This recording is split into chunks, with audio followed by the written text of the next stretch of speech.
Hello. Hey Adam, we got a new phone for you. Yes. What is it? I'm not sure. What do you mean you're not sure? It's a phone by Realme, and it's unreleased, so you're gonna get an early developer's build, and I don't really know anything about it. Okay. Do you know the name? No, not really. Okay. Well, send it to me, and I'll take a look. Do you know if there's anything on the internet for it? Again, it's unreleased, and really nothing has been leaked on this phone, so you're probably not gonna find anything about it. Again, we don't even know the name. Okay. This is going to be interesting. I'm excited. Go ahead and send it to me, and, let's open it up. One eternity later. Got a box today. Got a box today. It is something that has not been... I believe it's a phone from manufacturer Realme, who only started making phones last year. And this is their third phone already. It's a very fashion-forward brand. So I'm kind of really excited about seeing what's here, but no leaks have happened so far, so nobody knows anything about this phone. According to the little advertisement, it's like the Realme 1 plus the Realme 2 equals this one. So let's see what we have here. All right, I'm gonna throw that box over there. Got a black. It's a little different. Like the Realme 1 and 2 had red and white boxes, and they were kind of specific. This is not wanting to open. Here we go. Here we go. Really well boxed up, packaged. Okay. First of all, this is very different than what was set up before. This is not red or white. It's kind of a grayish blue with a yellowish orange. Look, all right. So, let's open it. I'm guessing there's going to be a phone case and other stuff in it. So let's take a look. Well, okay, the phone case is decent, but it tells me some things. There's probably going to be only 2 cameras, and it's going to be a fingerprint sensor on the back. We have a phone, and it looks like there is a teardrop notch, of course. Yes. So, ooh, it's got a 2-color bottom on that. Look at that. That's pretty cool. I like that because the Realme 1 and 2 had really big Realmes, but this is a lot smaller. The camera. They have a little bit of an accent here, so we're going to take a look at that. Let's turn it on. Yeah, So there we go, there we go. It came with a case, which is nice.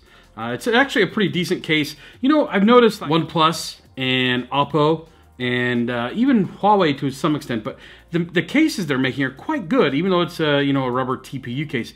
The edges are quite well done on these, so take a look. I don't know. You're not gonna be able to see that too much, but it's pretty sturdy, and I feel it will last a pretty long time. So there you go. That's good. It comes with a charger. Notice the name brand on it. So as you can see, it says Oppo, so it's an Oppo branded fast charger. This company is kind of an offshoot of Oppo, kind of a cousin, I guess you could call it. And the cable that comes with it is, micro USB. Now that you've seen the phone and what's in the box, I'm going to give you a quick rundown on what I see in the interior hardware specs and what seem to be more of the standout features of the Realme 3. I'll add a little disclosure here, as I'm using a developer's engineering device, and I'm not allowed to use programs that would tell me things like battery capacity, exact processor, or really any program that could put the phone's information onto the interwebs before the official announcement March 4th. So that means that the information I share may not be fully accurate, but will offer at least a very good idea of what this phone will be for buyers. The device I'm using has an octa-core MediaTek Helio P60, not the P70. With 4 GB of RAM and a 64 GB storage capacity. You may add more storage using a micro SD card. The phone runs Android 9.0 and is running ColorOS 6.0, which as I see it will be the first phone with this slick skin. And you know what? It's actually as smooth as butter. I had few issues with fat fingers when trying to multitask, but otherwise this phone flew through menus and the general interface without a hitch. There are a few modes that seem quite efficient and worth talking about. The game space mode made gaming fairly smooth, turns off a couple things, turns up the heat. According to PUBG, the phone was rated for the middle graphics setting. However, I used the game at max settings and found little to no lag or stutter on my way to a chicken dinner. The smart driving feature seems to be well thought out and usable. It'll automatically try to connect with a vehicle over Bluetooth, making for hands-free, safer driving. The UI overhaul is fairly neat and tidy as well, although I feel there's too much space towards the bottom, and I still found the area to be a little sticky. But the clean interface and option for an inbuilt app drawer reminds me of another friend of Oppo, OnePlus, and their super clean, smooth, and slick UI. This one isn't far behind.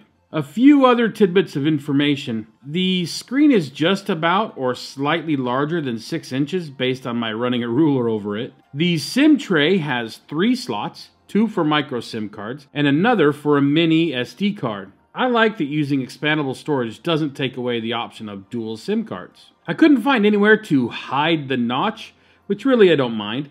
I do not believe there's any notification light, as I don't see anything of the sort in the menu system, nor did I see any lighting. The image resolution from the cameras are as follows. The rear main camera is 4,160 pixels by 3,120 pixels, which comes out to about 13 megapixels. And the front-facing camera photos were 3,264 pixels by 2,448 pixels, which comes out to about 8 megapixels. I found no settings to use the second camera on the rear, so I'm guessing that's mostly just an assist camera. The face unlocking is fast and convenient. I actually used it exclusively with this device. That said, the fingerprint sensor was one of the fastest I've ever used and is a fantastic option. I do not know the Bluetooth version nor battery capacity, but both worked very well. Using a pair of Bluetooth earbuds worked flawlessly from about 30 feet away, behind a wall by the way, and the phone lasted all day with ease. The sound from the single bottom firing speaker is okay, but it does lack bass. It's best to use headphones with the Realme 3.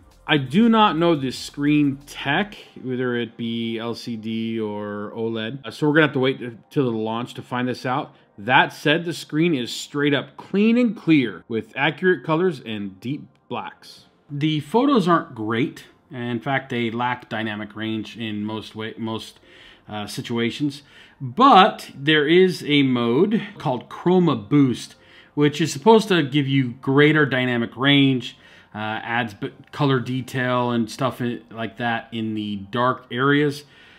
I found it overdid it a little bit, and I would rather have it dialed down, or at least something that you could tell it, you know, let's do a little less, let's do a little more.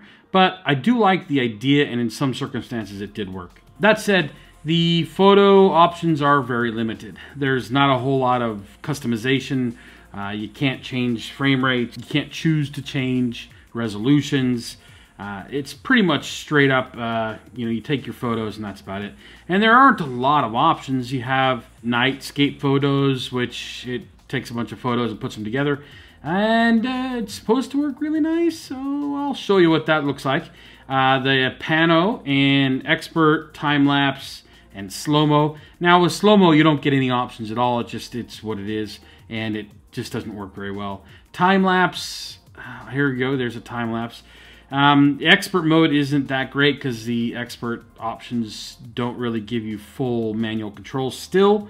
And the portrait mode just doesn't really do a great job. Now, so let's take a look.